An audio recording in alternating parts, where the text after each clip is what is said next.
Lahat nung nasa cast kilala ko na, nakakasama ko na sa show ko. So medyo magana yung pakiramdam sad. Pero andun pa rin yung medyo naiilang ako kasi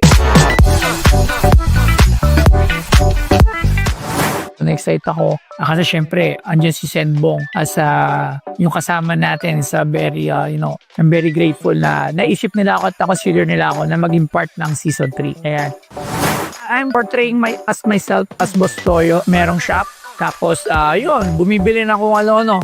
Actually, wala. Kasi, sinabi sa akin ni Senbong, kung ano ka sa as Boss Toyo din sa Pinoy Pawn Star, yun ka pa rin, yung character mo is still the same, walang pinagkaiba. So, actually, yun yung isa sa dahilan kaya medyo napagaan yung aking trabaho dito sa palabas na to, sa show pa to.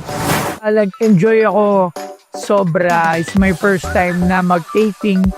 Talagang, kasi lahat nung nasa cast kilala ko na, nakakasama ko na sa show ko. So medyo magana yung pakiramdam sad. Pero doon pa rin yung medyo naiilang ako kasi talagang mataas yung respeto ko sa mga artista. Baga para saan, before naging content creator ako, talagang I'm looking up to them, mga artista, di ba lahat naman tayo. So talagang nandun pa rin yung na-starstruck ako at talagang napapatula doon sa lahat ng cast, from Senbong to Kuya Onin, to Kuya Long, si Kuya Ryan. Tapos yun, masaya yung nangyari na sa show, sa pick sa namin episode.